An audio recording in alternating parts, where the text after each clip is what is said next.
ce matin, d'être avec vous autour de la parole du Seigneur et autour de la personne merveilleuse qui est notre Seigneur Jésus-Christ. Est-ce que vous savez que Jésus est là? Amen. Il est au milieu de nous parce que la parole nous l'annonce.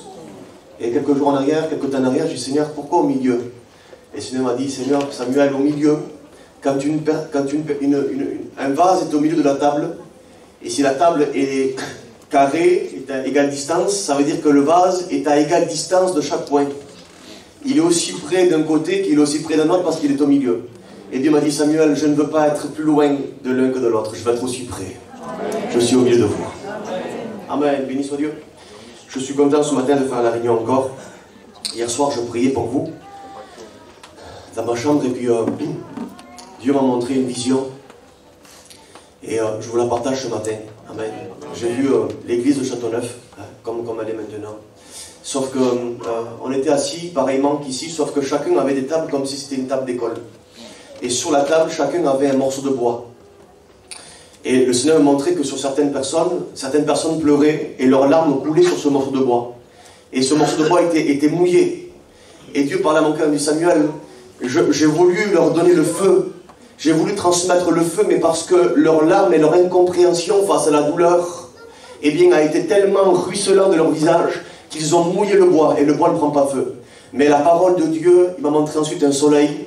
Il m'a dit, Samuel, mais la parole de Dieu, le soleil, est venu et par ses rayons a frappé le morceau de bois. Il a séché et maintenant il peut prendre feu. Ça veut dire qu'il est important ce matin. Amen. Seigneur, je suis sec. Seigneur, je sens que je suis sec. Oui, mais c'est là où Dieu envoie son feu. Pour avoir un feu, frères et sœurs, il faut trois choses. C'est ce qu'on appelle, vous regardez sur Internet, le triangle du feu. Il faut du comburant, du combustible et une source de chaleur. Le comburant, c'est l'oxygène. Et nous avons ce matin l'oxygène selon la parole de Dieu. Le combustible, c'est du bois. Et le bois, c'est ce que Dieu est en train de faire dans ton cœur depuis ces quelques jours de message. Et troisièmement, la source d'énergie, de chaleur, c'est le Saint-Esprit. Et le Saint-Esprit est parmi nous. Donc ce matin, il peut avoir feu. Amen. Le feu de Dieu ce matin peut se faire parce qu'il y a tous les ingrédients dont on a besoin pour que Dieu vienne au secours de nos vies. C'est une soirée, une matinée, ce matin, une journée de victoire, de triomphe, de faisant participer au cortège triomphal de sa gloire. Ce matin, c'est une réunion puissante, glorieuse, majestueuse, dans laquelle nous devons mettre tout notre cœur, dans laquelle Dieu va se manifester, va se glorifier. Je le crois véritablement que Dieu veut opérer sa volonté ce matin. Alors je voudrais qu'on puisse prier le Seigneur et je fais comme Dieu a mis sur mon corps. Il n'y a à moi aucune... J'essaye, je veux juste obéir à Dieu. Il n'y a à moi aucun sentiment de dire, il fait quelque chose. Non, rien du tout. Je veux juste obéir à Dieu. Amen. Et je fais comme Dieu met sur mon corps. Alors Dieu m'a dit de dire ça pour prier. Relevons notre main à notre place ensemble et nous allons faire cette prière ensemble. Seigneur, ce matin, ôte l'interdit au milieu de nous. Que tout esprit de rivalité, d'orgueil, de concurrence, tout ce qui ne te glorifie pas, soit chassé au nom de Jésus. Ce matin, ce que nous voulons, c'est ta gloire parmi nous. Ce matin, ce que nous voulons, c'est que tu viennes arroser ton peuple par une pluie, Seigneur, de l'arrière-saison. Une pluie qui ne fait suivre d'aucun chagrin. Ce que nous voulons ce matin, Seigneur, c'est être rempli de toi. Seigneur, nous acclamons ta gloire ce matin et nous souhaitons vivement, ici il y a une église à Châteauneuf-les-Martigues, qui souhaite vivement que le Dieu du ciel, créateur de toutes choses, soit au milieu de nous pour la gloire de ton nom. Merci, Seigneur. Amen. Amen. Gloire au Seigneur. Béni soit Dieu. Hier, nous avons vu, donc, je bois maintenant, comme ça, après je ne bois plus. Hier, nous avons vu donc le sujet sur la construction. Et nous allons donc continuer aujourd'hui avec le sujet sur le remplissage. Vous savez, aujourd'hui, dans cette matinée, l'église va être remplie. Je le dis par la foi, c'est pas de la prétention, je dis par la foi. Est-ce que vous le croyez? L'église va être remplie, mais ce remplissage va servir de bénéfice pour des gens qui ne sont même pas ici. Dieu m'a dit qu'il va avoir un impact tellement grand qu'il y a des personnes qui ne sont pas dans l'assemblée qui vont être touchées. Parce que dans cette matinée, il y a une église, une armée qui se lève pour demander à Dieu d'être rempli afin d'être envoyé. D'être rempli pour transmettre. d'être rempli afin que certains membres de notre famille soient convertis. Il peut avoir ton fils, ta compagne, ton compagnon qui est chez elle dans son camping, chez elle dans sa maison, et tu pries dans la réunion maintenant, tu rentres chez toi, elle est convertie, parce qu'elle était convaincue de péché dans sa caravane, elle était convaincue de péché et Dieu s'est manifesté, parce qu'il y a une église qui intercède. Écoutez bien, Genèse 14 à Genèse 18. Genèse combien? 14 à Genèse 18. La Bible parle d'un homme qui s'appelle Abraham avec son neveu Lot. Et la Bible dit que Abraham, avec 318 soldats, va vouloir sortir Lot de la prison de Sodome et Gomorrhe. Et il va réussir à sortir Lot par ses propres capacités, par ses forces, par ses muscles. Il va réussir à le sortir. Mais quelques temps vont passer et on retrouve un peu plus loin Lot qui est encore à Sodome et Gomorrhe. Et Dieu parlait à mon cœur, il m'a dit: Samuel, beaucoup de fois, nous essayons de sortir nos familles par nos propres capacités, mais si leur cœur n'a pas changé, ils retourneront dans la boue du péché. Alors, Abraham a compris, il dit: Seigneur, je ne veux plus sortir ma famille par mes capacités, je vais intercéder. Seigneur, si seulement il y aurait un juste. Genèse chapitre 19 verset 29. Et Dieu se souvient de l'intercession d'Abraham. Il détruisit Sodome et Gomorrhe, mais il fit échapper Lot et sa famille. L'intercession. Ce matin, Dieu va tellement nous remplir qu'en fin de prédication, nous allons rentrer dans une intercession pour ceux qui ne sont pas parmi nous.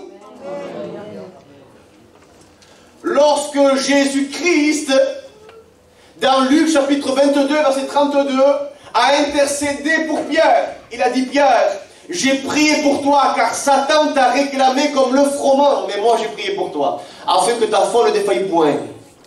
Évangile de Jean, je crois chapitre 17 et verset 15, il dit que Jésus intercède auprès du Père pour nous.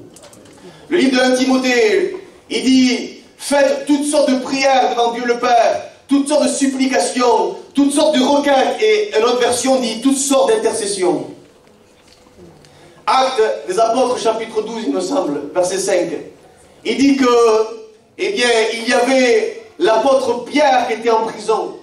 Mais une église intercédait, et parce que l'église intercédait, l'apôtre Pierre est sorti de prison. Il est possible que tu sois ici dans l'église en train d'intercéder et qu'il y ait des captifs du péché, des captifs de la drogue, des captifs de la dépression qui soient libérés parce qu'il y a une église qui est ici en train de prier. Alors, je remercie Dieu pour ce qu'il va faire après, mais je remercie Dieu pour ce qu'il fait maintenant. Et nous allons ensemble rentrer bien dans la parole du Seigneur. Je fais maintenant une transition entre hier et aujourd'hui. Et hier, nous avons fini avec Noé. Genèse chapitre 6. Noé était en train de construire, on reprend juste ce petit morceau et on avance. On avance ensemble? Amen. Noé construit un bateau, une arche. 150 mètres de long, 25 mètres de large, 15 mètres de hauteur. Construit avec des compartiments. Noé construit, hier on a vu ensemble la construction, il construit. Et puis à un bout de moment, eh bien, le bateau a des mesures. La porte n'a pas de mesure, vous savez. La porte c'est Jésus, Jean 10. Et Jésus ne peut pas avoir de mesure. Le bateau n'a pas de gouvernail. Pourquoi? Parce que celui qui doit diriger notre vie, c'est Dieu. Amen. Alors il construit le bateau et les animaux rentrent à l'intérieur. Il rentre à l'intérieur aussi avec sa femme, avec ses enfants, ses belles-filles, et puis il sort à l'intérieur. La porte se claque, on a entendu hier, la porte se ferme, Dieu a fermé la porte. Parce que ce que Dieu ferme, personne ne peut l'ouvrir, et ce que Dieu ouvre, personne ne peut le fermer. Amen. Alors la porte se ferme, et puis d'un coup ils sont à l'intérieur. Et puis ce qui se passe, c'est que nous on dit: Seigneur, ça y est, on va être bénis. La pluie du ciel descend. Attends, il y a encore un moment où il faut comprendre quelque chose. Des fois dans le remplissage, il faut la patience. Je vous dis quelque chose, voilà, je dis ça parce que c'est mon métier. Hein? Donc moi je travaille beaucoup dans l'incendie, si vous voulez, hein? dans tout ce qui est des pompiers. Et puis, vous savez, le bois, il y a ce qu'on appelle la température d'inflammation.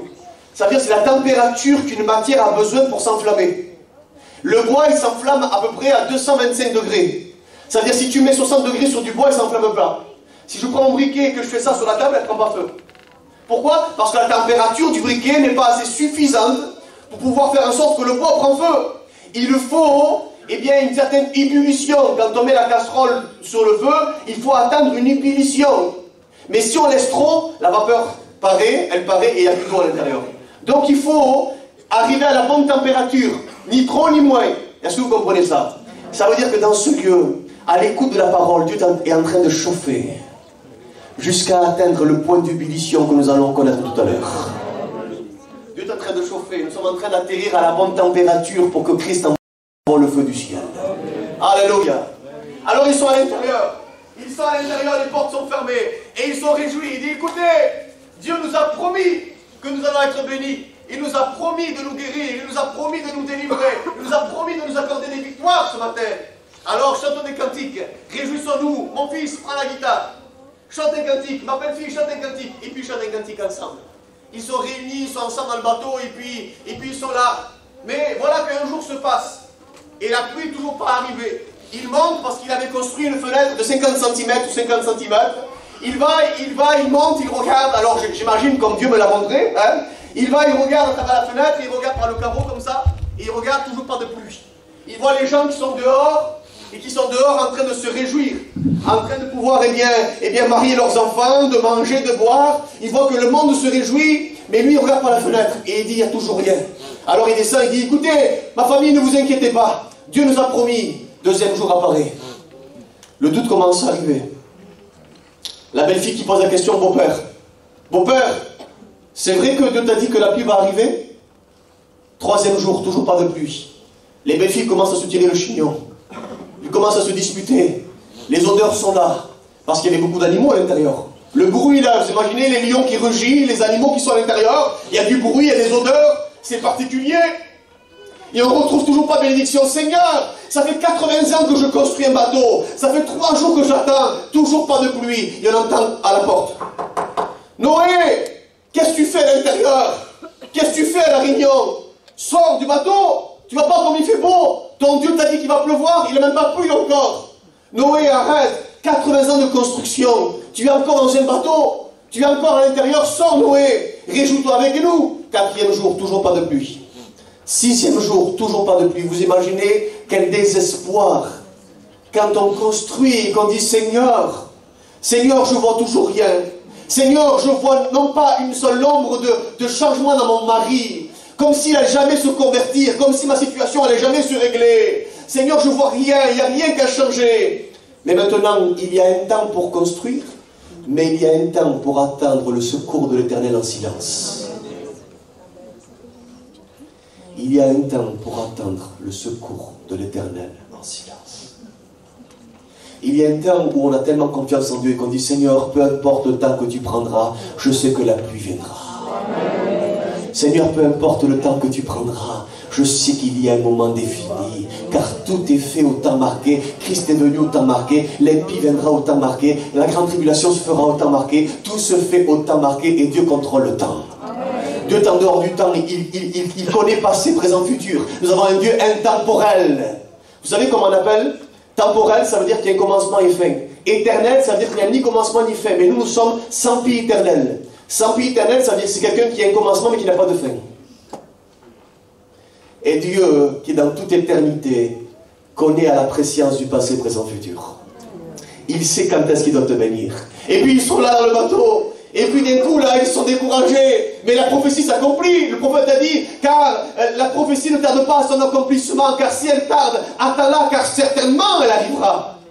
Et ils sont dans le bateau, ils regardent tous les jours, ils regardent dans le carreau, ils regardent, il n'y a toujours pas de pluie. Mais à un bout de moment, au 7e jour, ils commencent à avoir un tremblement de terre.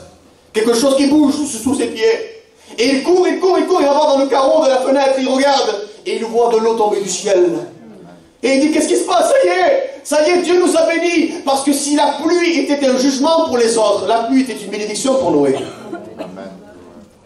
Et il regarde, et puis il sent que le bateau commence à prendre de la hauteur. Il voit ceux qui ont été pour lui un sujet de découragement. Il les voit se noyer devant ses yeux. J'aimerais te dire que l'arche est la représentation de Jésus-Christ et que la fenêtre est la représentation du côté de Jésus. Parce que du côté de Jésus, c'est là où elle est sortie de l'eau et du sang. Et lorsque tu doutes de la promesse de Dieu dans ta vie, va voir à la croix, regarde de côté, là où l'église a été créée, c'est là que la promesse est accomplie. Alors il regarde, et il se rend compte que l'eau commence à arriver. La pluie commence à descendre. Et puis que lorsque la pluie commence à descendre, il voit ses ennemis. Il voit ceux qui ont été pour lui un sujet de découragement se noyer devant ses yeux. Oui, j'aimerais te dire à toi que tout ce qui a été pour toi un sujet de découragement va se noyer devant tes yeux. Va avoir comme une vidange où l'angoisse va partir, où le découragement va cesser, où l'ennemi qui t'a dit jamais ton fils se convertira, tu vas le voir et bien être anéanti devant tes yeux parce qu'un jour il sera derrière cette estrade et il témoignera que ton Dieu a sauvé ton fils. Il témoignera que le Dieu du ciel a bouleversé ton foyer. Écoute bien, de même que dans Exode 14, Moïse a vu Pharaon et ses soldats avec les chars noyés dans la mer Rouge. Il a vu de ses propres yeux se noyer. Ainsi tu verras ton problème se noyer devant toi. Ainsi tu verras ton problème enfoui dans l'eau de la bénédiction. Ça bouge. Écoutez bien, l'eau reste. Il pleut pendant 40 jours et 40 nuits. Parce que Dieu ne veut pas te donner une bénédiction partielle. Dieu veut te donner une bénédiction totale. Amen. Plus c'est long et plus c'est bon. Chez nous, hein, on a pris ça comme ça, et ma femme j'aime bien, moi, c'est une manger préférée, ça s'appelle des guisao. Les guisao c'est des ragoûts, les frères, hein, c'est des mangers de gitans. Et les guisao, pour que ce soit bien bon, il faut que ça mijote longtemps. Et plus c'est long, et plus c'est bon. J'aimerais te dire, Seigneur, c'est long, remercie Dieu que c'est long. Parce que selon l'Épître aux Hébreux, chapitre 10, il me semble, il dit que Dieu, et verset 11, Dieu est l'architecte et le constructeur. Et l'architecte voit déjà la maison finie alors qu'elle n'a pas encore commencé. L'architecte sait déjà quelle décoration il va mettre dans la maison alors que les fondations n'ont pas été encore faites. Dieu voit déjà ce qu'il va te donner avant même que tu saches ce qu'il va te donner. Parce qu'avant que tu fus né sur la terre, il savait le nombre de bénédictions qu'il devait t'accorder. Il savait avec exactitude à quel moment il devait te le donner. Il savait qu'avec exactitude le nombre de bénédictions. C'est pour ça que je ne m'inquiète pas de mon lendemain parce que Dieu y est déjà. C'est pour ça que je ne m'inquiète pas de mon lendemain parce que je sais que Dieu va me bénir parce qu'il a déjà prévu avant la fondation du monde. Lorsque j'étais dans le sein de ma mère, il me connaissait selon Jérémie chapitre 1. Il me connaissait. La pluie a duré 40 jours et 40 nuits. Ce n'est pas une pluie d'un jour. Dieu va te bénir bien. Et plus longtemps l'architecte met du temps à dessiner sa maison, et plus ça veut dire qu'il y a des détails. Et plus c'est des détails, et plus c'est joli. Un architecte, s'il met plusieurs jours, plusieurs semaines, plusieurs mois à construire un plan, ça veut dire que, écoutez-moi, la structure et la bâtisse va être très belle. Alors, dis, Seigneur, arrête de dire Seigneur, jusqu'à quand? Psaume 13. Psaume 13, il dit Seigneur, jusqu'à quand? Arrête de dire jusqu'à quand, mon Seigneur. Dis-lui Seigneur, merci parce que c'est long. Parce que plus c'est long, plus ça veut dire qu'il y a des détails dans ma bénédiction. Plus c'est long, et plus ça veut dire qu'il y a des détails dans ma bénédiction. Il y a des détails dans ta bénédiction que tu ne connais pas et que tu vas découvrir quand il te bénira. Et quand il te bénira, tu diras Seigneur, je ne savais pas que mon mari devait être un diacre. Seigneur, je ne savais pas que mon fils devait jouer à la guitare à l'église. Seigneur, je ne savais pas. Pourquoi? Parce que dans l'attente, Dieu a dessiné, étant l'architecte et le constructeur, a dessiné des choses que tu ne connais pas. Alors moi, je ne dis pas merci à Dieu quand j'ai reçu, je dis merci à Dieu avant de recevoir parce que je sais que j'ai reçu. Amen. Amen. 40 jours, 40 nuits de pluie. Écoutez bien, l'eau, en 17 jours, va atteindre les monts d'Arara. C'est 5137 mètres de hauteur. La bénédiction va tellement te bénir et te pousser qu'elle va t'amener dans des hauteurs spirituelles que tu ne connais pas. L'eau est restée 1 an et 10 jours sur la terre. Parce que la bénédiction va te poursuivre jusqu'à ce que Christ vienne nous chercher. C'est une bénédiction qui va durer. Écoutez bien ce qui se passe. Noé a fait des provisions. Sous l'ordre de Dieu, Noé fait des provisions pour toi, ta famille et pour les animaux. Vous imaginez, écoutez bien ce que Dieu m'a dit. Vous imaginez la quantité de provisions que Noé a dû faire pour nourrir sa famille et les animaux comme des lions pendant 1 an et 10 jours. Je vous dis ma conviction personnelle, Dieu a multiplié la nourriture. Parce que contenu dans une arche, 150 mètres de long, 25 mètres de large, 15 mètres de hauteur. Je ne sais pas la place où on la trouve pour mettre autant de nourriture pour autant d'animaux, autant de personnes pendant 1 an et 10 jours. Les frères, Dieu a multiplié la nourriture. Dieu multipliera tes bénédictions. C'est faire des provisions en Dieu. Sache faire des provisions en Dieu. Ce qui te permettra de tenir le coup quand tu doutes, c'est des provisions que tu as fait en amont. Et ce qui se passe, c'est que tout est détruit sur la terre, sauf quelque chose, ce qu'on appelle l'olivier. Vous savez pourquoi? L'olivier est un message d'espoir, un message d'espoir. Normalement, il aurait dû rester des cèdres du Liban, avec des racines profondes de 100 mètres de profondeur. Il y a des cèdres du Liban, il y a des sapins, il y a des chênes qui sont là depuis 2000 ans. 2000 ans! Ils ont des racines profondes, plusieurs dizaines de mètres de profondeur. Mais l'olivier, j'ai regardé sur internet, l'olivier, c'est à peu près 1,50 m. 90 cm, 1 mètre, 1,50 m. C'est pas très profond. C'était pas logique qu'il restait un olivier. Ce qui était logique, c'est qu'il restait plutôt un cèdre du Liban. Ce qui était logique, c'est plutôt qu'il reste un grand arbre. Non, il reste un olivier. Pourquoi? Parce que Dieu veut donner un message d'espoir. Noé, je prendrai soin de toi au retour lorsque tu viendras sur la terre. Parce qu'avec des oliviers, il y a des olives, et avec des olives, tu fais de l'huile, et avec de l'huile, tu fais des produits pharmaceutiques. Avec de l'huile, tu te laves les cheveux. Avec de l'huile, tu t'éclaires. Avec de l'huile, tu fais à manger. C'est Noé, c'est un message d'espoir. Dieu a un message d'espoir pour toi. L'olivier, c'était un arbre qui était assez bas, de sorte que quand il a envoyé le corbeau ou la colombe, lorsque la colombe a pris la branche d'olivier, ça veut dire que l'eau est bien descendue. Première raison. Deuxième raison, ça veut dire que quand il a envoyé l'olivier, ce n'était pas un effet du hasard parce que c'était une image prophétique. Il fallait que la colombe brise, casse la branche d'olivier. Et c'est la représentation de Christ à Gethsémane qui a été brisée. Pressoir à huile. L'olivier a été brisé, Jésus a été brisé. Des grumeaux de sang ont coulé sur son front. Écoutez, il a lancé le corbeau. Le corbeau est le symbole de la mort de Jésus. Et il a lancé 3 fois la colombe. C'est le symbole des 3 jours de la résurrection de Jésus-Christ. À la 3e fois que la colombe a été lâchée, la colombe n'est jamais revenue. C'est pourquoi? Parce que Christ est ressuscité. La colombe part. Et elle fait des milliers de kilomètres. Et elle parcourt le temps. Et elle voit les hommes. Depuis Adam, en passant par les prophètes, en passant par les rois. Et puis elle trouve personne qui est sans péché. Elle trouve personne. Et puis un jour dans Matthieu 3, elle voit un homme qui est dans un Jourdain. Et elle s'approche, elle descend. Elle se pose sur lui. C'est lui. Le sauveur de l'humanité. C'est lui. C'est lui. Je voudrais qu'on puisse, ce matin, le Seigneur m'a dit de raconter une histoire dans la Bible. Je vais être court. Il me reste encore à peu près 10-15 minutes. Et après, nous allons rentrer dans une effusion du Saint-Esprit. Que Dieu nous bénisse ensemble ce matin. Tu as construit. Tu as été brisé. Tu as construit. Maintenant, la pluie est en train de descendre. Et je voudrais qu'on puisse voir une histoire dans la Bible dans laquelle la pluie est descendue sur eux. Une pluie de bénédiction, bien sûr. Ézéchiel 34 va dire, j'enverrai une pluie. Et ce sera une pluie de bénédiction. Alors, il y a 2 histoires dans la Bible où on retrouve 2 fois Jésus qui a dit, ta foi est grande. La première histoire, on peut la lire ensemble, on peut la voir ensemble, elle se trouve dans Luc chapitre 7 et versets 2 à 9. Luc chapitre 7 et verset 2 à 9. La Bible dit qu'il y a là un centenier romain dont un de ses soldats est tombé gravement malade. Et il aime beaucoup ce soldat. Et puis, à un bout de moment, il demande à des anciens juifs, des anciens qui étaient là, juifs, d'aller chercher Jésus-Christ. Lorsque les anciens s'approchent, il dit, il mérite que tu t'approches. Il mérite que tu vas chez lui. Alors Jésus s'approche. Et lorsque Jésus était sur le chemin, il envoya des amis pour qu'ils puissent s'approcher de Jésus-Christ.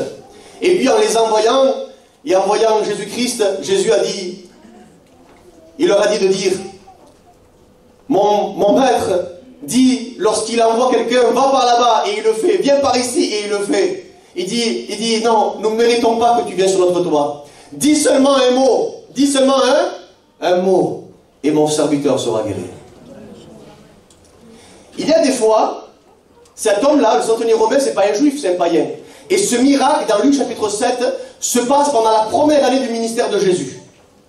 Et on retrouve cette histoire où cet homme est un non-juif, et pourtant va être exaucé par Dieu instantanément.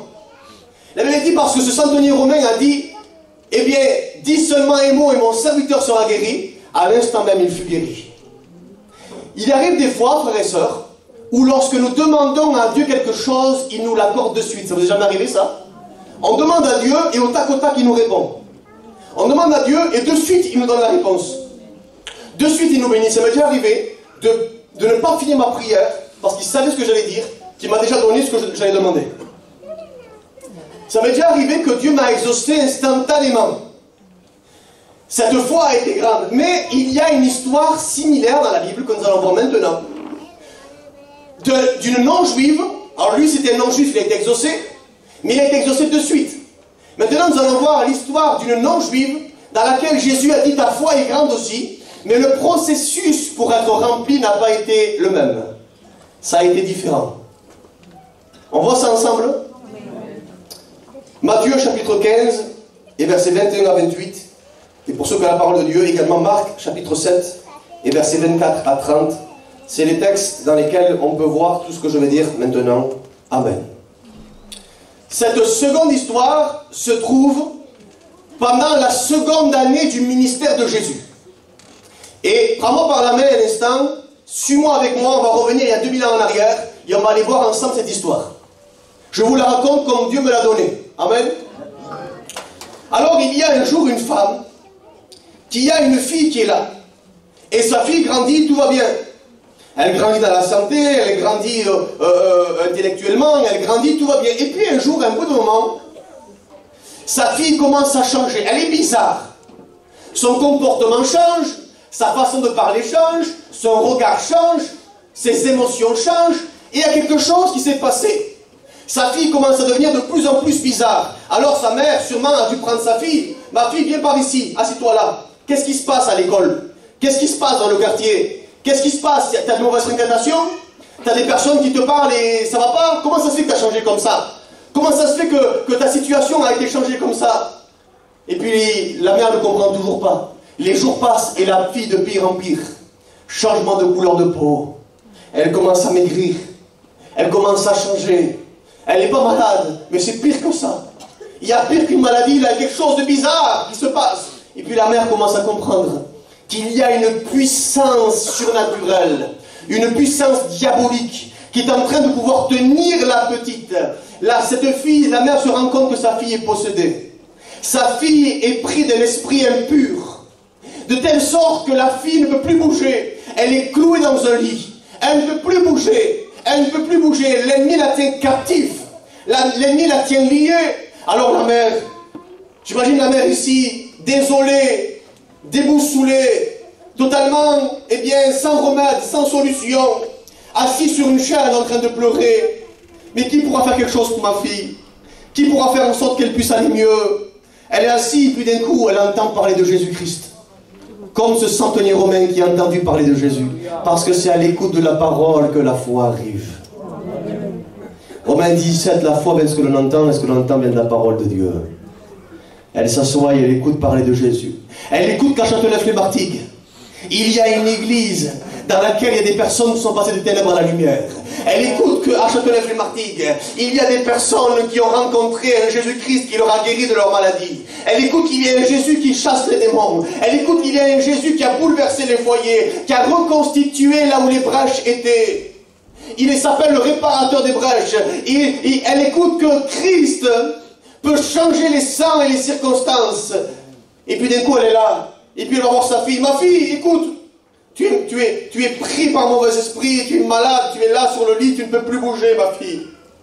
Mais ne t'inquiète pas, ma fille, je vais plaider pour toi. Je vais plaider ta cause pour toi. Je vais partir, je vais aller voir, je vais aller chercher ce Jésus. Coûte que coûte, je le trouverai. Coûte que coûte, j'irai le chercher. Même s'il faut que je cherche jour et nuit, j'irai le chercher. Et puis t'inquiète pas, Christ fera quelque chose pour toi. Je reviens, ma fille, je vais plaider pour toi ta cause. Tu ne peux pas aller, toi. Toi, tu ne peux pas aller à la réunion. Tu ne peux pas venir à la réunion. Combien de personnes ici ont des familles inconverties qui ne peuvent pas venir vers Jésus?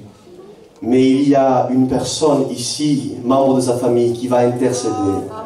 Et qui va aller chercher Jésus pour plaider sa cause pour sa famille. Tu ne peux pas aller, toi, moi j'y vais. Tu restes là, toi, moi j'y vais. Et puis elle court, elle claque la porte de chez elle. Et elle part en courant, elle court. Et elle avait entendu que Jésus-Christ était dans une région qu'on appelle Tyr et Sidon. Et cette femme, elle est de cette région, elle est juste à côté. Et puis ce qui se passe, c'est qu'elle connaît un peu les voisins. Alors elle frappe chez les voisins. Eh, vous n'avez pas vu Jésus-Christ? Non, on l'a pas vu. Apparemment, les pharisiens ont voulu le tuer. Alors il se cache, on ne sait pas trop où est-ce qu'il est. Alors elle tape à côté. Eh, vous n'avez pas vu Jésus-Christ? Non. Et elle frappe toutes les maisons, dans toutes les maisons. Parce qu'elle a un seul objectif.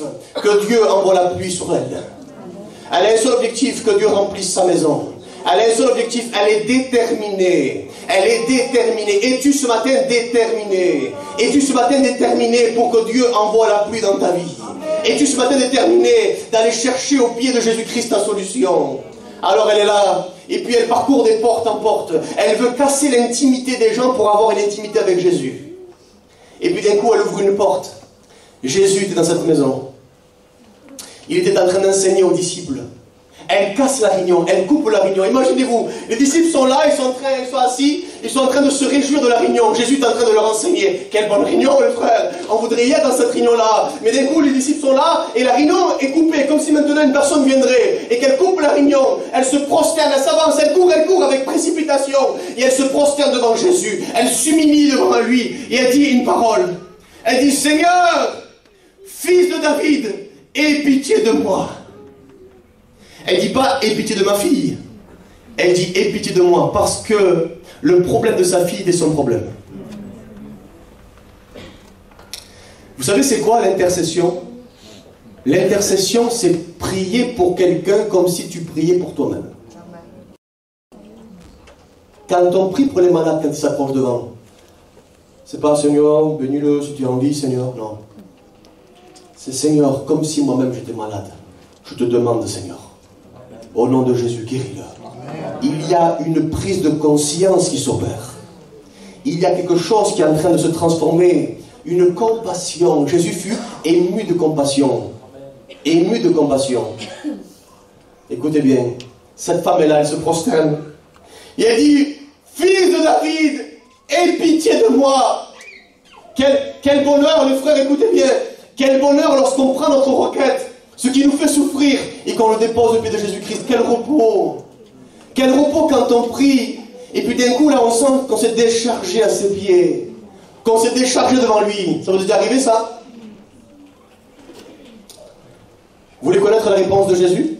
Vous voulez connaître la réponse de Jésus? La Bible dit, Jésus ne répondit pas un mot. Seigneur, je vais à la réunion, je te cherche, j'ai laissé ma fille tout seule, j'ai fait de maison en maison. Seigneur, je viens jusqu'à toi, je me repens, je me prosterne à tes pieds. Tout ce que je fais est correct. La Bible dit que Jésus ne répondit pas. T'as pas l'impression dans ta vie qu'il y a un silence qui s'est créé? Tu sais pourquoi il y a ce silence? Deux raisons, j'arrête avec deux raisons. Raison numéro 1, Jacques chapitre 4 verset 7. Parce que vous demandez. Mais vous demandez. On a vu hier ensemble qu'il est possible d'avoir plus d'amour pour le bénéfice que d'amour pour l'obéissance. Et il est possible de demander mal. Vous savez que cette femme a demandé mal, les frères? Je dis pourquoi elle a demandé mal? Parce que cette femme a dit une phrase qui était prononcée par les Juifs selon Luc chapitre 18. Et elle a dit, Seigneur, fils de David. Sauf que cette femme n'est pas juive, elle est grecque, syro-phénicienne. Elle est en train de prendre un système évangélique, de savoir comment on fait quand on vient à la réunion. On met un foulard sur la tête, on a une Bible sous le bras. Comment on fait? On prend un système qui existe déjà pour que ça puisse marcher avec un cœur sincère et le mélange des dieux pour dire Seigneur, bénis-moi.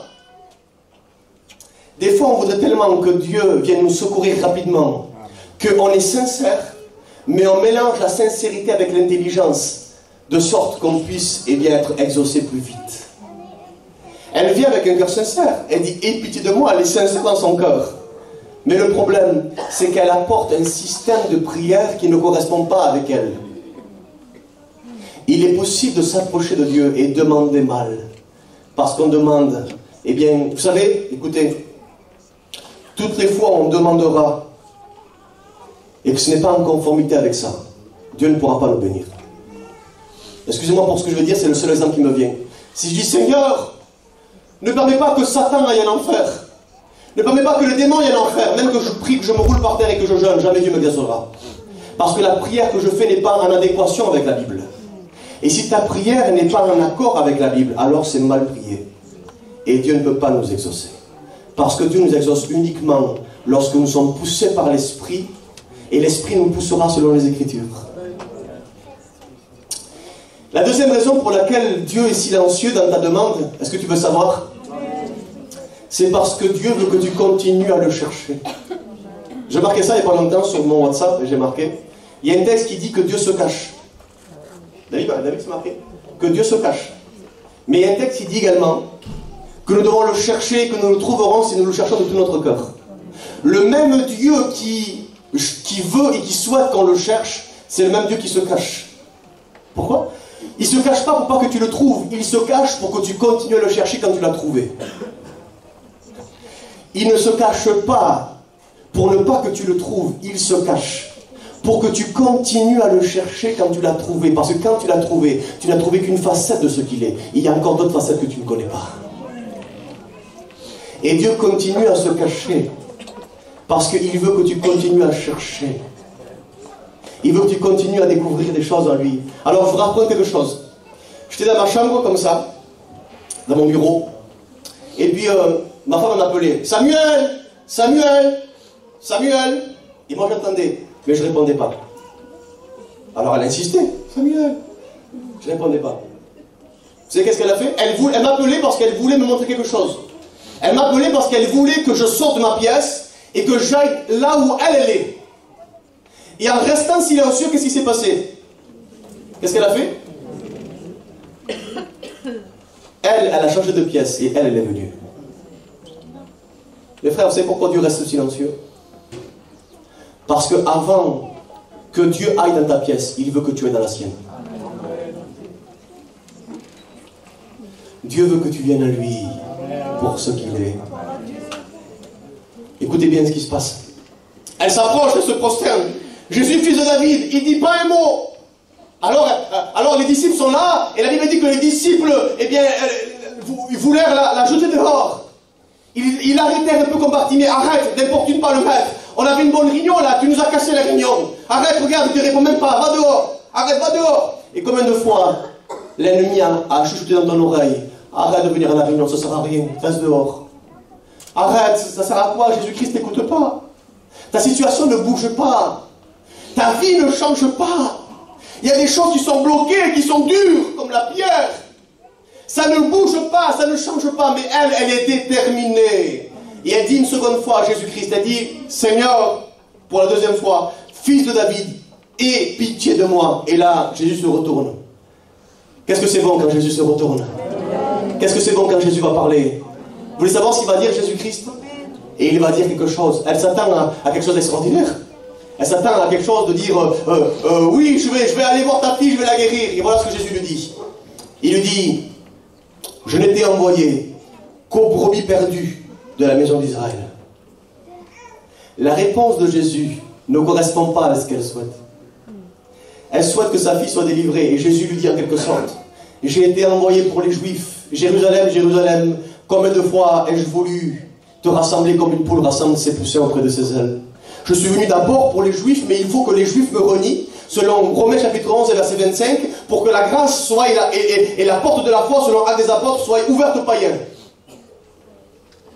Il est en train de dire, je suis venu d'abord pour les Juifs, d'abord pour la maison d'Israël, après pour les païens. Mais Seigneur, il y a 1 an en arrière, tu as guéri le soldat d'un centenier romain. C'était pas un Juif, Seigneur. Comment ça se fait? Samuel, ne le dis pas. Je mets un peu de temps pour la bénir parce que je veux éprouver sa foi pour voir si elle est déterminée d'aller jusqu'au bout. Samuel, ne dis rien. Tu sais pourquoi c'est long? Parce que je suis en train de l'éprouver pour voir si elle est déterminée à recevoir de moi. Je suis en train de l'éprouver pour voir si elle m'aime vraiment.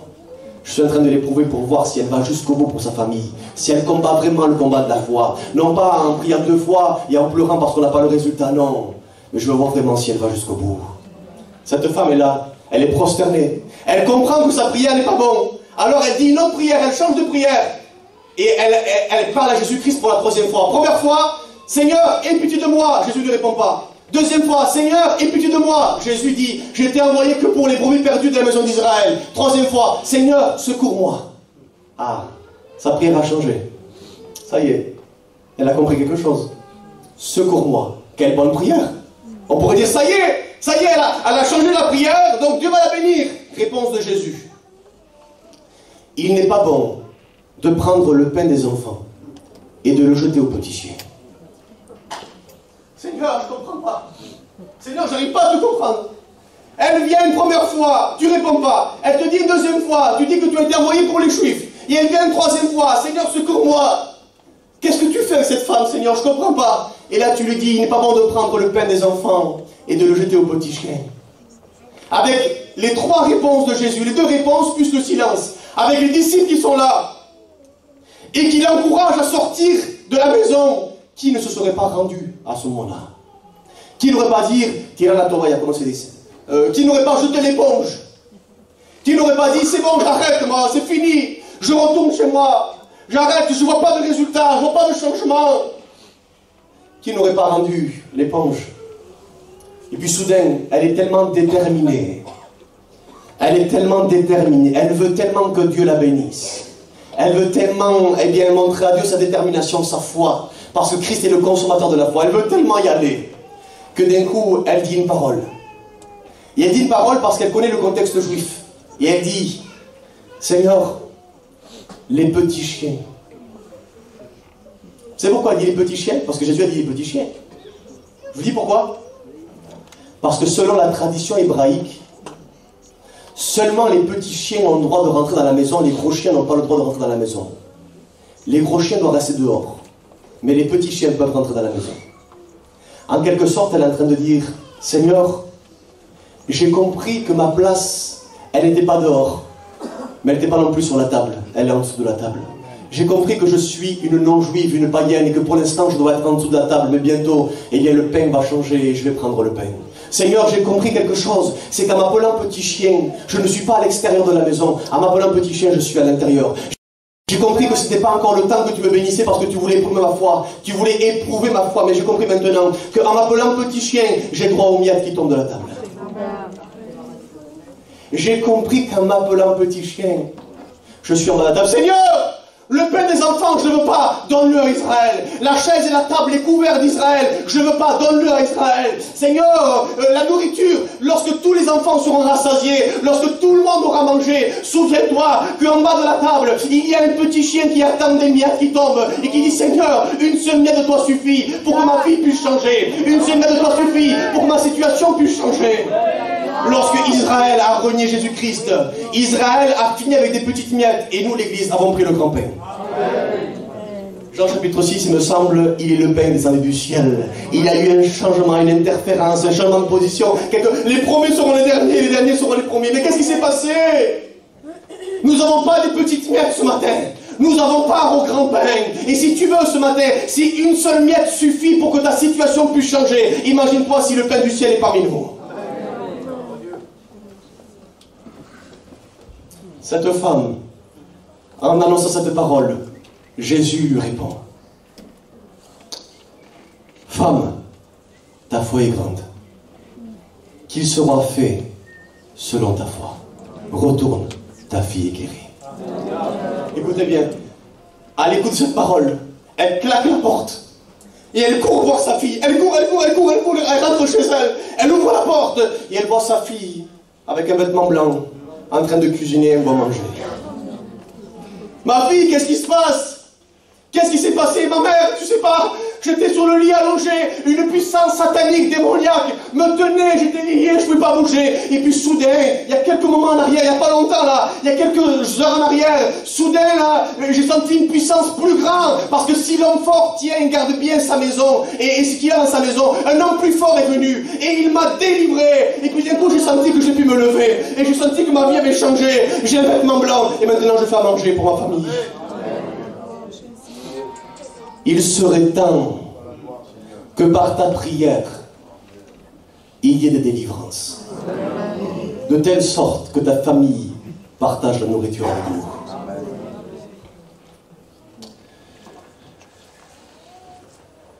Est-ce que l'Église est prête? Nous avons compris le brisement. Nous avons compris la construction. Et pour mieux comprendre le remplissage, mieux qu'une théologie et mieux qu'une théorie, nous allons vivre le remplissage. Est-ce que vous voulez qu'on le fasse ensemble?